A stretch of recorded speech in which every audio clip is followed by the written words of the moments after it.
और किस तरीके का माहौल मुहैया कराने की हमारी योजना हरियाणा के अंदर है। हमको अपने व्यापारी भाइयों के ऊपर विश्वास करके चलना चाहिए, कर सकते हैं, जिससे सरकार को भी रेवेन्यू मिले और बहुत तेजी से प्रदेश प्रगति करे। कि ऐसा माहौल बना दिया गया है कि पानीपत में मुझे लगता है कि सबसे बड़ा इंडस्ट्रियल हब है यहाँ पे, इस पूरे इलाके का। ऐसा माहौल बना दिया कि चारों तरफ आपके जेल की दीवारें खड़ी कर दी। जिधर से भी आपका सामान आएगा तो भी बड़ा टोल टैक्स देके आएगा, आपका सामान जाएगा तो भी बड़ा टोल टैक्स देके जाएगा।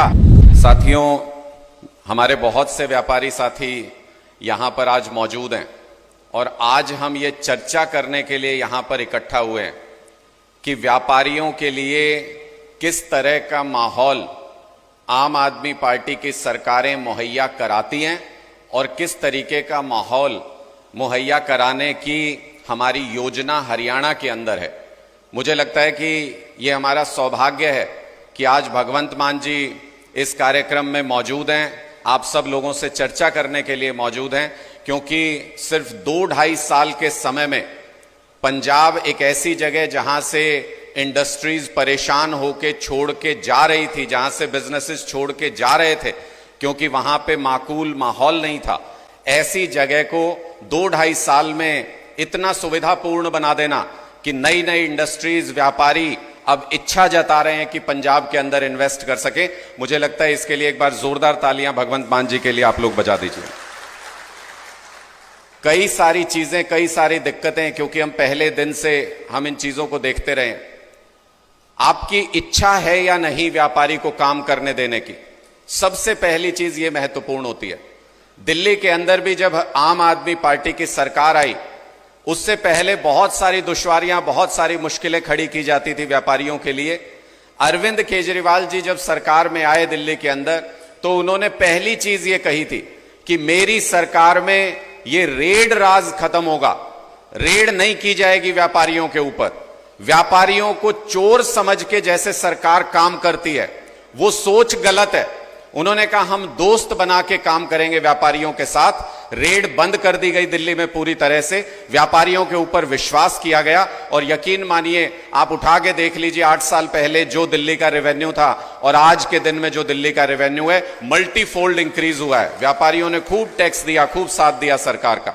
तो इसलिए सबसे पहला जो नींव का पत्थर है वो तो ये है कि हमको अपने व्यापारी भाइयों के ऊपर विश्वास करके चलना चाहिए। सरकार को वो ऐसे सुझाव दे सकते हैं, ऐसे काम कर सकते हैं, जिससे सरकार को भी रेवेन्यू मिले और बहुत तेजी से प्रदेश प्रगति करे। अभी अभी हमारे जिला अध्यक्ष जी ने यहां पे बता दिया कि किस तरीके का माहौल है। मैं इसी बात से शुरू करने वाला था, पर आपने पहले ही जिक्र कर दिया कि ऐसा माहौल बना दिया गया है कि पानीपत में मुझे लगता है कि सबसे बड़ा इंडस्ट्रियल हब है यहां पे, इस पूरे इलाके का। ऐसा माहौल बना दिया कि चारों तरफ आपके जेल की दीवारें खड़ी कर दी। जिधर से भी आपका सामान आएगा तो भी बड़ा टोल टैक्स देके आएगा, आपका सामान जाएगा तो भी बड़ा टोल टैक्स देके जाएगा। मतलब जो पहले व्यापारियों से टैक्स ले रहे हैं उतनी भी सुविधाएं अभी तक नहीं दी हैं, और साथ ही साथ चारों तरफ टोल टैक्स लगा के एक ऐसा शिकंजा कस दिया व्यापारियों के ऊपर कि किसी भी कोने से व्यापारी कुछ भी कमा के अपना घर ना चला सके। बड़े बड़े व्यापारियों को मैंने संघर्ष करते हुए देखा इस बात के लिए कि कमाते तो हम बहुत हैं, लेकिन सरकार छोड़ती कुछ नहीं है। चारों तरफ से शिकंजा ऐसा कस दिया है कि हम ना तो अपने जो कर्मचारी हैं उनको अच्छी सुविधाएं दे पाते हैं, ना ही हम अपना पालन पोषण, अपने आप को इंप्रूव करना वो कर पाते हैं, और ना ही आगे इंडस्ट्री में इन्वेस्ट कर पाते हैं। चारों तरफ से सरकार ने ऐसा काम कर दिया कि कैसे कैसे रोड मैप है, कैसे आगे हम काम करने वाले हैं और पंजाब में क्या क्या अच्छी चीजें चल रही हैं। कुछ सवाल भगवंत मान जी, यहाँ पे कुछ सवाल आए हुए हैं हमारे व्यापारी साथियों के, बहुत सारे सवाल मेरे पास आए हैं, आप लोगों ने ये भर के दिए हैं। मैं उनमें से कुछ सवाल जो सबसे महत्वपूर्ण थे, आपके नाम सबके ले दूंगा, लेकिन कुछ सवाल जो जानना बहुत जरूरी है वो मैं पढ़ देता हूं। मान साहब उसका रेफरेंस लेते हुए जब बोलेंगे तो इन सारे सवालों को एड्रेस कर लें, मैं ऐसा उनसे निवेदन करता हूं। धनराज बंसल जी, इन्होंने ये सवाल पूछा है कि एनओसी की प्रक्रिया पंजाब में किस तरह से आपने सरल की है। यहां पे एनओसी की प्रक्रिया बहुत जटिल है, यहां पे पोर्टल खेलती है सरकार और व्यापारी एनओसी लेने के चक्कर में ही उलझ के रह जाता है।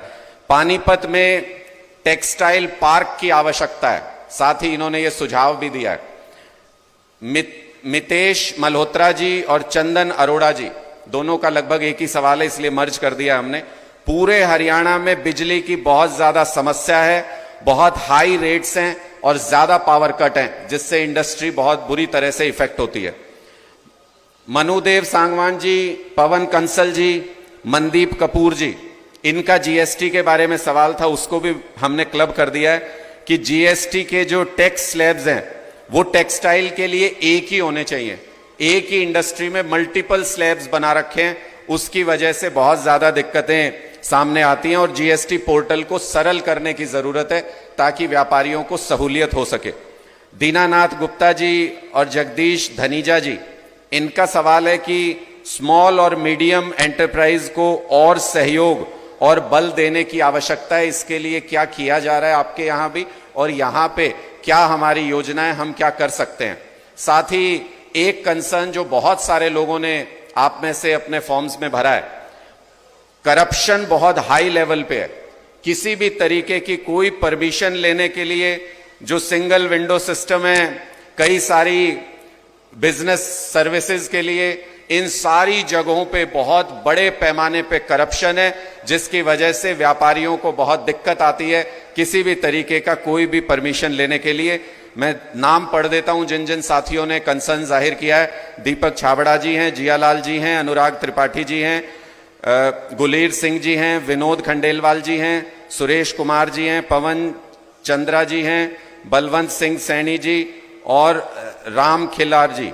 ये सभी हमारे व्यापारी साथी, आज इंडस्ट्रियलिस्ट भी, व्यापारी भी, सारे लोग यहां पर मौजूद हैं। मैं मान साहब आपसे निवेदन करूंगा कि अब आप आएं और अपनी बात भी रखें और इन इश्यूज को एड्रेस भी करें। बहुत बहुत शुक्रिया। मैं सोचता था ये व्यापारी लोग इलेक्शन के समय, दो पार्टियां हैं तो दोनों के पास, अगर तीन है तो तीनों के पास लाल रंग की थैली क्यों लेके जाते हैं इलेक्शन से पहले? वो थैली में माता लक्ष्मी होती है। मैंने कहा इनको क्या एजेंडा पसंद होता है इनका, कि त्रिपाठी का एजेंडा बहुत अच्छा लगा, ये मेरी तरफ से दान है ना। कोई एजेंडा पसंद नहीं आपको किसी का। आप जाते हो ये कहने के लिए, भाई साहब अगर तुम्हारी सरकार आ गई तुम तंग मत करना, बस अगर तुम्हारी आ गई तुम तंग मत करना, अगर तुम्हारी आ गई तुम मत करना, यही लेके जाते हो ना। कोई एजेंडा कोई मैनिफेस्टो पढ़ के जाते हो आप? हद है। मैंने कहा यार सरकारें कमाल है, सरकारें तंग करने के लिए बनती हैं, सरकारें तो सहूलतें देने के लिए बनती हैं। तो मैंने पंजाब की इंडस्ट्रियलिस्ट को बुलाया, मैंने कहा बताओ क्या प्रॉब्लम है। उन्होंने इतनी प्रॉब्लम बताई, इसमें से इस एनओसी को इस एनओसी से जोड़ के, इस एनओसी से लेके ये फिर मुझे पता चल गया कि बोलने को तो सिंगल विंडो होती है, लेकिन उस विंडो के अंदर बहुत सी विंडो होती हैं। ये देखो ना, यहां से तो एक ही विंडो है ना आने में, आगे देखो कितनी विंडो है। मैं कहता हूं पंजाब में हमने लागू किया सिंगल विंडो सिंगल पेन। एक ही पेन से होना चाहिए काम। सिंगल विंडो पे अपने कागज पकड़ाए, एक पेन ने साइन किए, उसी पेन पे ही खत्म हो जाना चाहिए काम।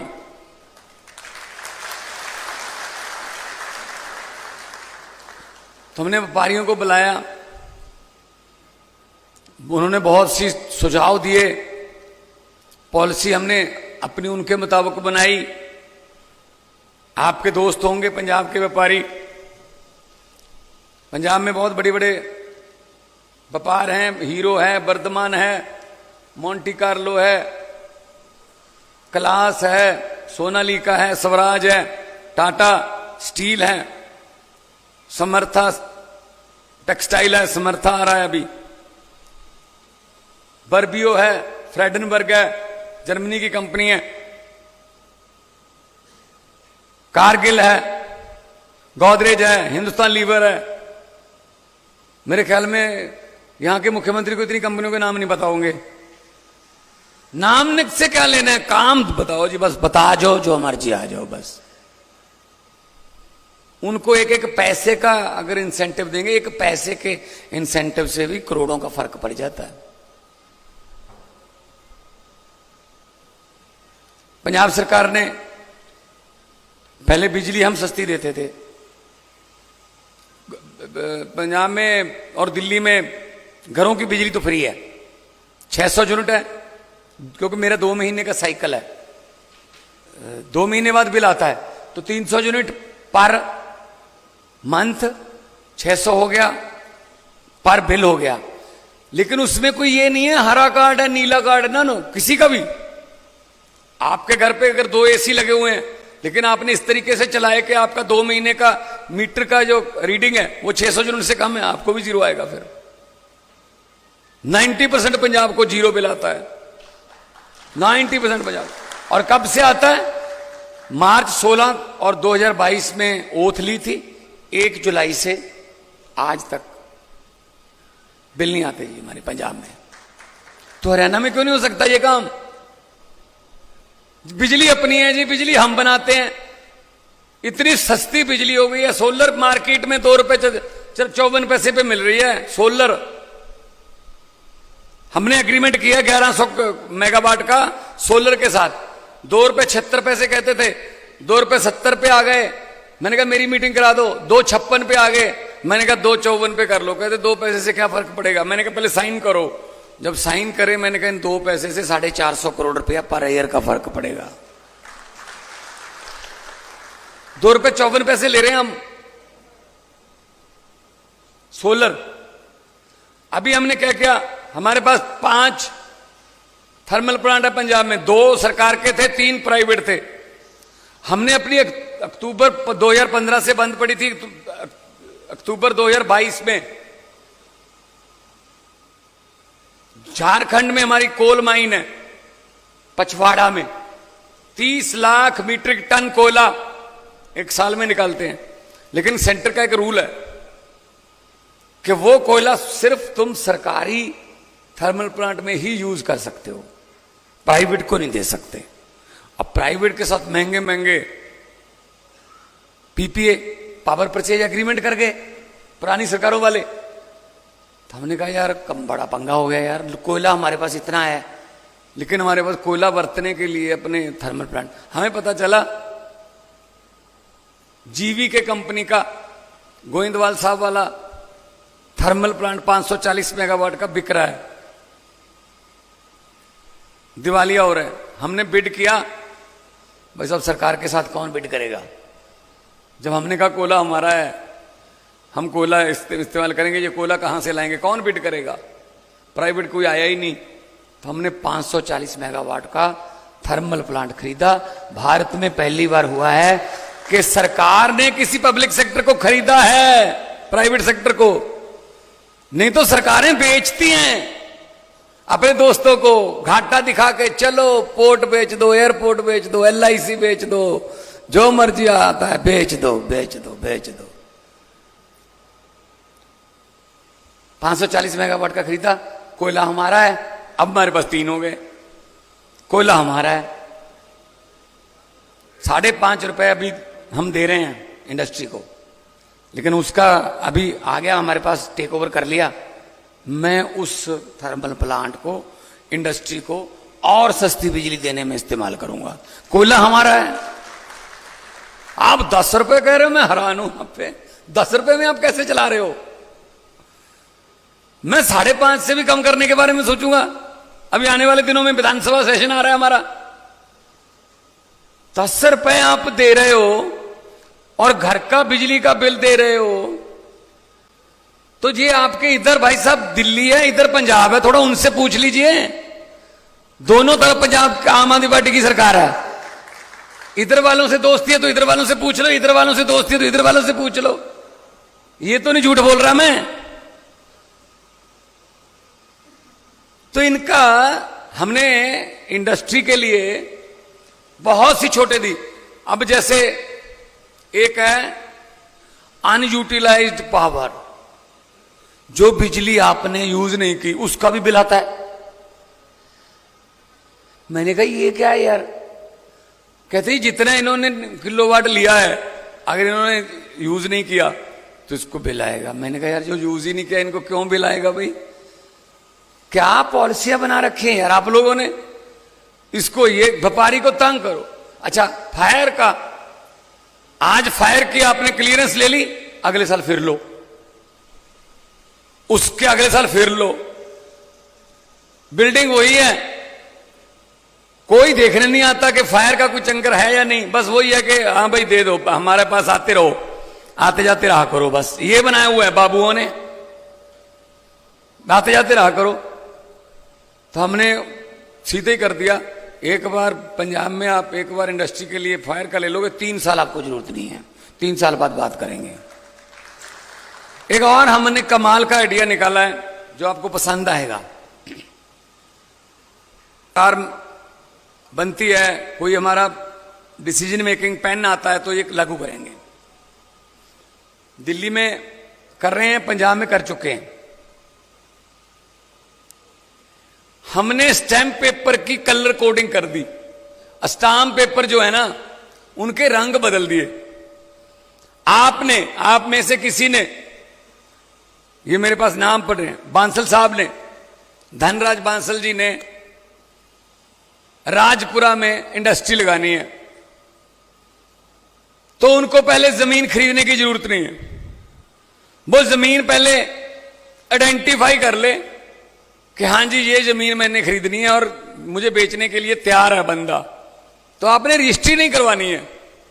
आपने वो इन्वेस्ट पंजाब के पोर्टल पर आ जाओ, या फिर हमारा चंडीगढ़ एयरपोर्ट के चौक पर हमारा इन्वेस्ट पंजाब का ऑफिस है, वहां आ जाओ, हमें बता दो वो जमीन का खसरा नंबर, फर्द नंबर बता दो एक बार, आप आराम से बैठ जाओ। 15 दिन में हमारी सीएलयू वाली टीम भी उस जमीन पर जाएगी और देखेगी, फायर की टीम भी हमारी जाएगी देखेगी, फॉरेस्ट की टीम भी हमारी जाएगी और देखेगी, पोल्यूशन की टीम भी हमारी जाएगी और देखेगी। पूरे 15 दिन लेंगे हम। 15 दिन के बाद जब एयरपोर्ट आ जाएगी हमें कि ये बिल्कुल क्लियर है जी हमारी तरफ से, कोई प्रॉब्लम नहीं है, यहां इंडस्ट्री लग सकती है, तब हम धनराज जी को कहेंगे कि आइए बुलाइए अपने जो जमीन जिनसे खरीदनी है, उसको भी कचहरी में नहीं लेके जाना, हमने इन्वेस्ट पंजाब के ऑफिस में ही तहसीलदार बिठा रखा है, चलो रजिस्ट्री करवाओ, लेकिन आपको हरे रंग का स्टैम्प पेपर खरीदना पड़ेगा, ग्रीन कलर का।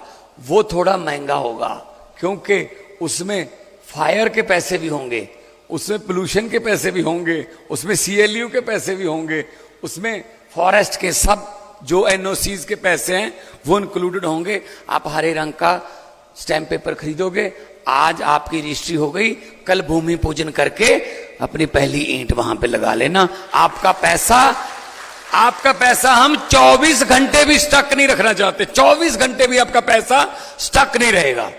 और 6 महीने बाद, 8 महीने बाद कोई बाबू आया आपके पास, कागज दिखाओ जी, आपने क्या करना है? स्टैम्प पेपर दिखाना है। अगर स्टैम्प पेपर का कलर ग्रीन है तो बाबू समझ जाएगा कि सब कुछ पेड है, सब कुछ ऑलरेडी पेड है, इसलिए ये कौन है। ये इंडस्ट्री के लिए किया, हाउसिंग के लिए रेड कर दिया, और जो जमीन खेती वाली है, खेती के लिए जो खेती वाली बिकती है उसके लिए येलो कर दिया। आओ देखो हमारे पास, देश में ऐसा आइडिया नहीं किसी के पास, क्योंकि आपको पहले 50 करोड़ की जमीन खरीद के 6 महीने सीएलयू वाले, सीएलयू मिला फॉरेस्ट वाले इधर आ जा, फॉरेस्ट मिला पोल्यूशन वाले कहते इधर हमारे पास तो आया ही नहीं। तो हम 15 दिन में आपको एक ही जगह से एक ही पेन के अंदर वो काम करके देंगे। ये हरियाणा में भी लागू कर देंगे। और जा तो हो ना, कोई मिट्टी का फर्क है, एक जैसी फसलें हैं, एक जैसा पानी है, हरियाणा छोटा भाई है पंजाब का, तो पंजाब में और दिल्ली में अगर ये हो सकता है तो हरियाणा बीच में क्यों रह गया? क्योंकि नीयत साफ नहीं है। यहां जो सिस्टम है ना उसकी नीयत साफ नहीं है। हमारी नीयत साफ है, हम व्यापारियों को अन्नदाता मानते हैं। आप लोग दो यूनिट की परमिशन लेने आयो, मैं 4 यूनिट की देता हूं। मैं कहता हूं 500 की जगह पे 800 बच्चियों को काम दे दे। मेरे पंजाब के नौजवान लड़के लड़कियों को काम दे दे। 2 यूनिट की जगह 4 यूनिट लगा ले, तरक्की कर, तू भी कर, हम रेवेन्यू दे दे, मुझे कोई प्रॉब्लम नहीं है। मैंने वही तनख्वाह देनी है, ये सिस्टम है बस। आपका बैट का भी अभी रहता है, बैट वाला जो बैट के झगड़े हैं पुराने, उनका क्या हुआ? कोई बता सकता है? जो बैट का पुराना बकाया पड़ा है अभी क्लियर हो गया या ना है? नहीं, ओटीएस लेके नहीं आए ये? नहीं, कोई ओटीएस पुराने रह गए? ओटीएस दोबारा लाएंगे? कब लाएंगे? ये तो खुद ही नहीं आने वाले।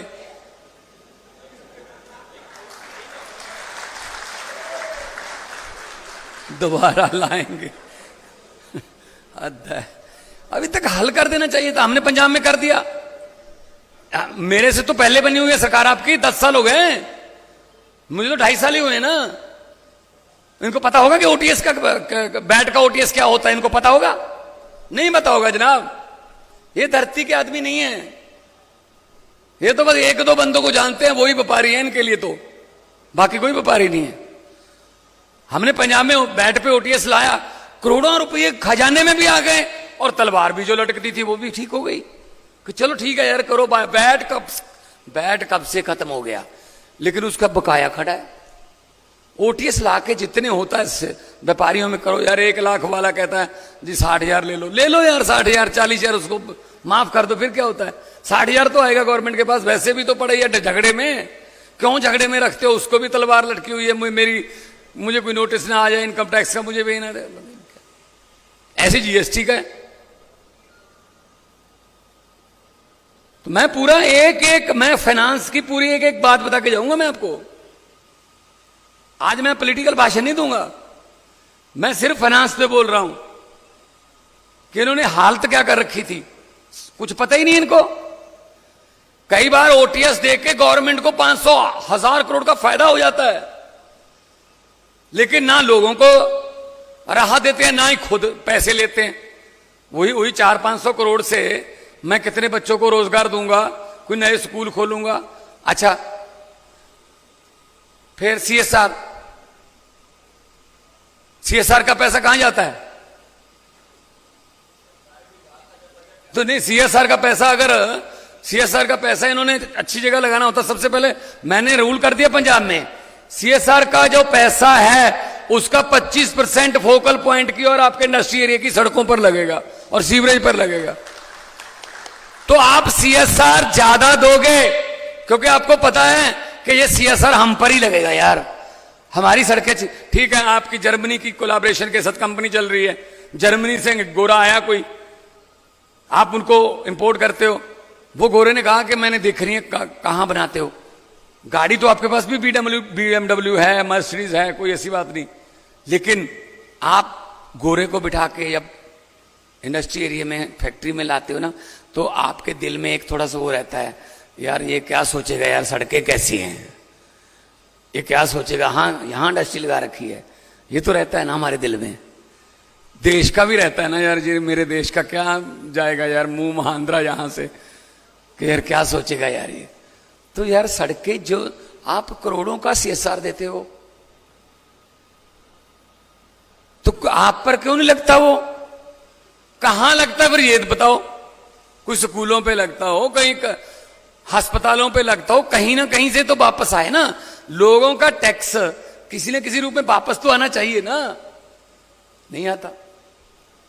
आपने पूछा है बिजली का, वो तो पता चल गया बिजली का, तो मैं तो हैरान रह गया, 10 रुपए में आप कैसे सर्वाइव कर रहे हो। और मेरे वाले हाँ पंजाब में आ जाओ, अभी मैं बॉम्बे गया था, आ रहे हैं सिफी आ रहा है, सीएट टायर आ रहा है, हिंदुस्तान लीवर आ रहा है, टाटा मेरे पास पहले ही आ रहा है, जिसमें जमशेदपुर के बाद 2nd बिगेस्ट इन लुधियाना हो गया, उनका सारा काम चल रहा है। ग्रासिम पेंट्स है मेरे पास, मैं ऐसे गिन लेता हूं भाई साहब। मैं पंजाब को दिल से प्यार करता हूं, मैं पंजाब के व्यापारी को भी करता हूं, मैं पंजाब के किसान को भी प्यार करता हूं, मजदूर को भी करता हूं, मैं स्टूडेंट को भी करता हूं, मुलाजिम को भी करता हूं। सर्कल है ये, सर्कल चलेगा तो सर्कल चलेगा, तो ऐसे कैसे चलेगा? अभी मेरा डबल इंजन, अभी हमारा एक इंजन खराब हो गया बीच में से, फिर नया इंजन। बस कौन से इंजन यार? अभी तो अर्बन डेवलपमेंट है, माननीय खट्टर साहब के पास, अभी तो अर्बन डेवलपमेंट देश का है। अब कर दें ठीक, अब तो कर दें, पहले चलो 10 साल में नहीं कर पाए, अब कर दें। लोकल गवर्नमेंट, अर्बन डेवलपमेंट, ये तो सारा इंडस्ट्री होगी, ये सारा सिस्टम ही इन्होंने ना ऐसे असल में चूस लिया। वो क्या है ना, हम लोग भी क्या करते हैं ना, असल में ये समझ गए हमको, जनता के ना ये हिप्नोटाइजर बन गए सारे। ये समझ गए जनता को कि जनता के मेमोरी खास नहीं है जनता की, जल्दी भूल जाती है। आखिरी साल, इलेक्शन वाला साल, बस आखिरी 2 महीने थोड़े से लॉलीपॉप दे दो, लोगों को वही याद रहते हैं। पहले वाले 5 साल बिल्कुल याद नहीं रहते, क्या हो गया था, कब हुआ था, कहां कहां लूटा था। एक किसी घर में लड़की की शादी थी, परिवार वाले अच्छे खासे अमीर थे, जिम्मेदार थे, शादी करेंगे धूमधाम से, इकलौती बेटी है, लाडली बेटी है, तो उसके लिए गहने, सोने के जेवरात, चांदी के बड़े बड़े सोफे, बड़े बड़े शैंडलियर, बड़े बड़े टीवी सेट, ये वो रख लिए। कल बारात आनी थी, आज शाम को डाकुओं को पता चल गया कि इस घर में माल है, वो ट्रक लेके आ गए, ट्रक बैक किया, सब सोफे साफे, सब बेड शेड जो भी थे, शैंडलियर, झूले, सोने के गहने, परिवार वालों को, लड़की के परिवार वालों को एक कमरे में बंद करके बाहर से कुंडी लगा के ट्रक में भर लिया। जब चलने लगे, अब ये सोचना अब कि हम कैसे इनके लॉलीपॉप में आ जाते हैं जो 2 महीने पहले करते हैं ना ये। जब चलने लगे डाकू, तो डाकुओं के सरदार ने कहा नहीं, पहले ये बताओ लड़की का परिवार किस कमरे में बंद है। उनका सरदार इस कमरे में बंद है, खोलो। उसकी कुंडी खोली गई, अंदर एक सहमा हुआ परिवार बैठा है। डाकुओं का सरदार अंदर गया और उसने कहा किस लड़की की शादी है। एक लड़की डरती डरती खड़ी हुई, जी मेरी शादी है। डाकू ने अपने जेब में हाथ डाला, 100 रुपए का नोट उसको एक देके और सिर पे हाथ रखा, बेटा आशीर्वाद आपको, जिंदगी मंगलमय हो, तंदुरुस्ती बनी रहे बेटा। चलो वो अपना लूट फूट के चले गए, ट्रक ले गए। अगले दिन पुलिस आई, भाई साहब लड़की वालों के परिवार में से एक भी बंदा, एक भी औरत, एक भी महिला उस परिवार में से डाकुओं के खिलाफ पुलिस के पास FIR लिखवाने को तैयार नहीं थी। कहते जी बंदे लूट के भाई ले गए जैसे मर्जी, लेकिन बंदे बड़े चंगे थे, 100 रुपया शगन दे गए। अब 1100 रुपया महंगा कर दिया सिलेंडर, मोदी जी ने 100 रुपया सस्ता कर दिया। कहते कमाल कर दी, मोदी जी ने 100 रुपया सस्ता कर दिया। और ये महंगा किसने किया था? महंगा 1000 रुपये किसने किया था? ये तो सोच लो। हमें याद ही 100 रहता है, आखिरी वाला जो शगन देके जाते हैं। ये सही बात है ना? ये हमारा, फिर रोते रहते हैं हम 5 साल। अच्छा, खास तौर पे पढ़े लिखे शहरों में वोटिंग होती है 50%, 52%। बड़ी मुश्किल से मुझे लगता है शहर में किसी में 55 से ज्यादा हो, क्योंकि हम लोग छुट्टी वाला दिन मानते हैं उसको, इलेक्शन वाले दिन को। उस दिन हम शिमले चले जाते हैं, 2-3 छुट्टियां इकट्ठी हो जाती है ना, उस दिन फिर हम शिमले चले जाते हैं, मनाली चले जाते हैं, और आके पूछते कौन जीत गया भाई? कहते फलां जीत गया, बड़ा माहौल, गंदा बंदा जीत गया। भाई साहब 5 साल गालियां दोगे तो उस दिन रहते ना, उस दिन वोटिंग में तो हिस्सा लेते। कोई और पसंद नहीं, नोटा दबा देते, लेकिन डेमोक्रेसी में तो हिस्सा लो। डेमोक्रेट हिस्सा डेमोक्रेसी में लेते नहीं, गालियां 5 साल देते हैं। फिर थोड़ा सा हमें भी सामाजिक जिम्मेदारी समझनी पड़ेगी कि अकेला सिर्फ हर चीज हम उन पर नहीं छोड़ सकते। वो तो फिर जब उनको मौका, पॉलिटिक्स में गंदे लोग, पॉलिटिक्स में बुरे लोग इसलिए नहीं कि बुरे लोग इसमें आते हैं, पॉलिटिक्स में बुरे लोग इसलिए ज्यादा हैं क्योंकि चंगे लोग, अच्छे लोग इसमें जाते नहीं। हमने क्या लेना है यार, छोड़ो यार, ये गंदी गेम है यार। क्या गंदी गेम है यार, कमाल है। हमने क्यों नहीं लेना भाई? फिर अगर भगत सिंह ये बोल देते उस समय कि हमने क्या लेना है, वो भी अच्छे परिवारों के थे, वो भी 90-90 साल की उम्र जी लेते, लेकिन उन्होंने कहा हमने लेना है, हमने अंग्रेजों से हिसाब लेना है और अपना देश लेना है। जिस उम्र में आज नौजवान अपने बाप से मोटरसाइकिल मांगता है ना, उस उम्र में 22-23 साल की उम्र में भगत सिंह मुल्क मांग रहे थे अंग्रेजों से।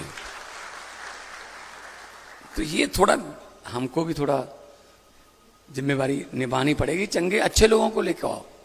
मैं नहीं कहता कि इसको डालो इसको डालो, अच्छे लोगों को लेके आओ जो लगता हो कि हाँ अच्छे हैं यार। फिर अगर अच्छे लोग विधानसभा जाएंगे, अच्छे लोग पार्लियामेंट जाएंगे, तो फिर कानून भी अच्छे बनेंगे, कानून भी ऐसे बन के आएंगे।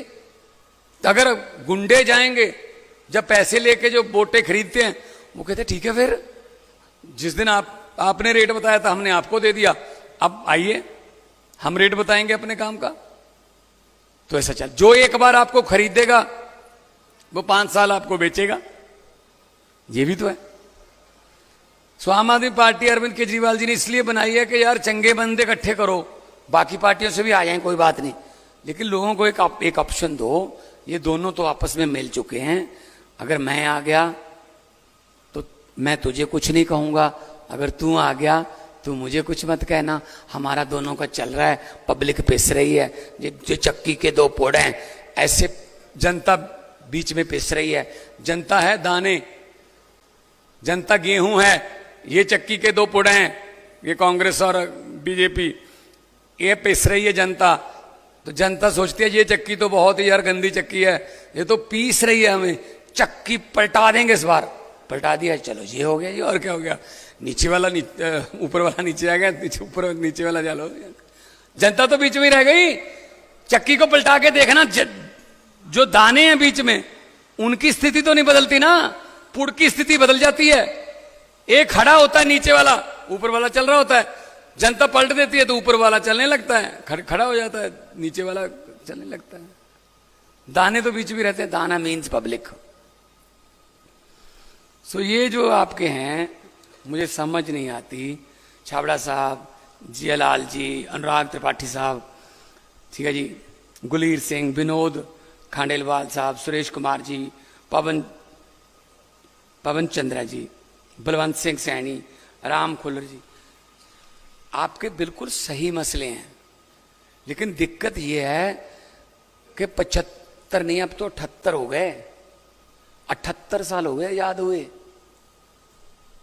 अमेरिका वाले मंगल ग्रह पर प्लाट काटने के बारे में सोच रहे हैं और हमारे सीवरेज के ढक्कन पूरे नहीं हुए अभी 78 साल में। ये मोदी जी कभी कभी अपने वाले भी बीच में गिन जाते हैं। पिछले 70 साल से देश को, मैं 70 में से 13-14 आपके भी हैं भाई साहब, वो अपने वाले भी गिन जाते हैं बीच में ही।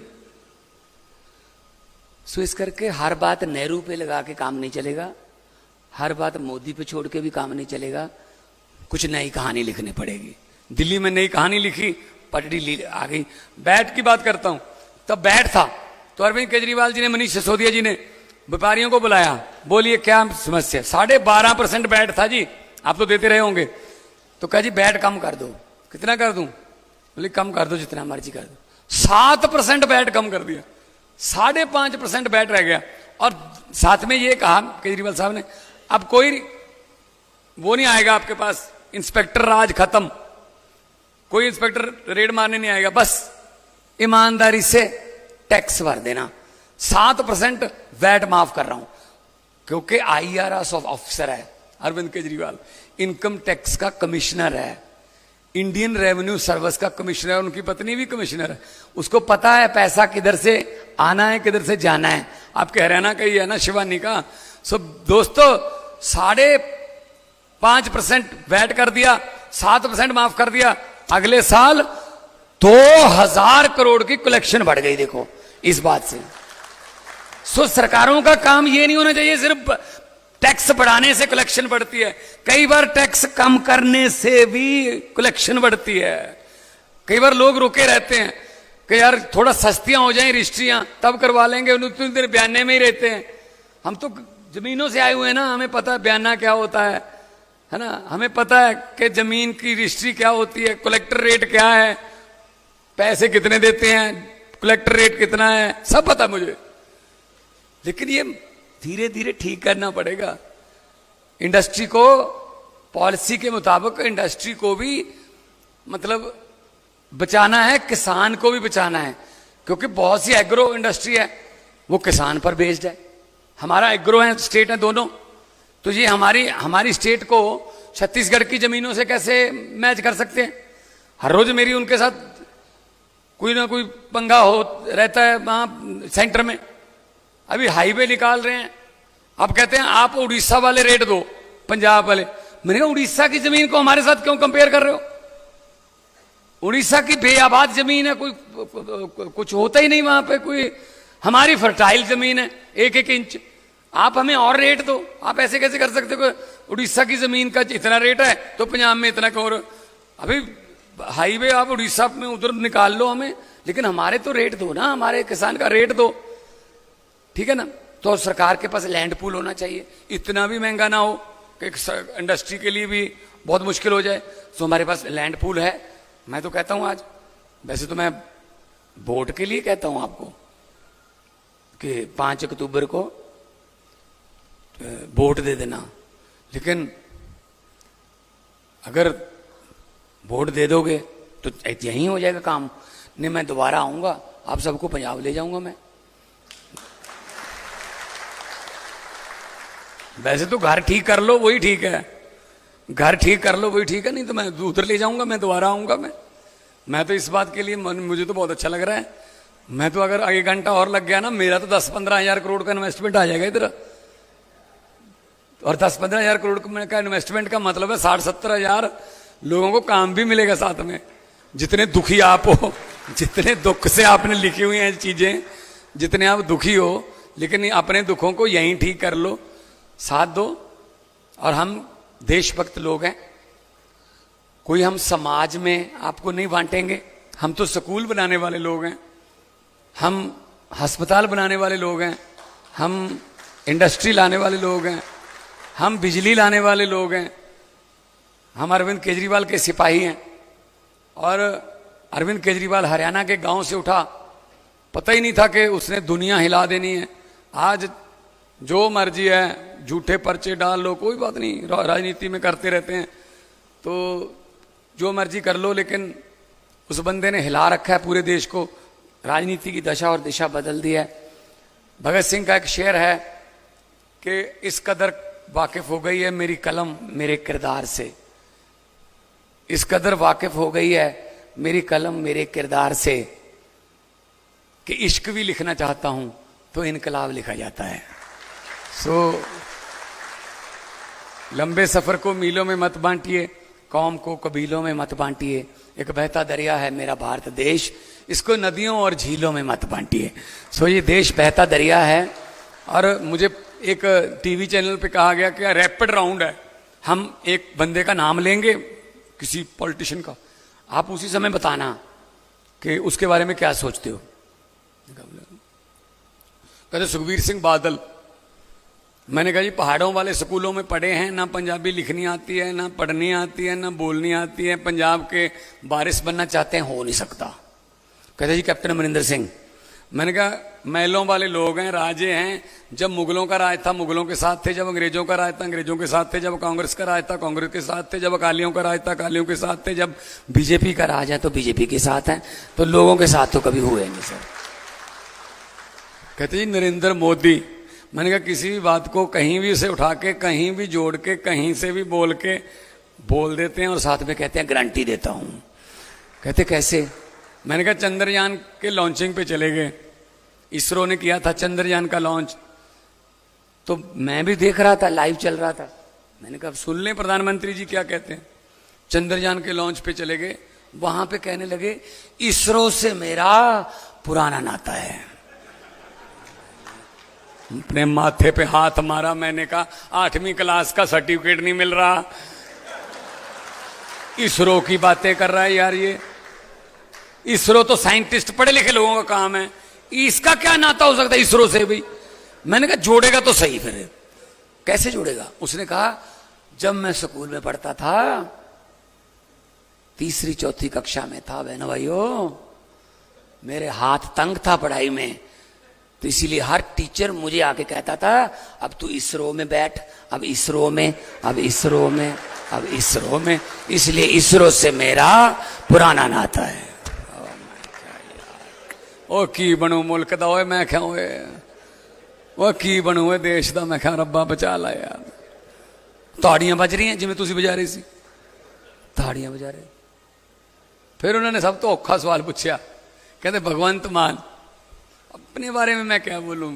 फिर मैं क्या, जे मैं देखा अमला बल्ले तक कुछ नहीं मेरे पल्ले, जे मैं देखा अमला बल्ले तक कुछ नहीं मेरे पल्ले, जे मैं देखा लोकां दी रहमत बल्ले तब बल्ले बल्ले बल्ले।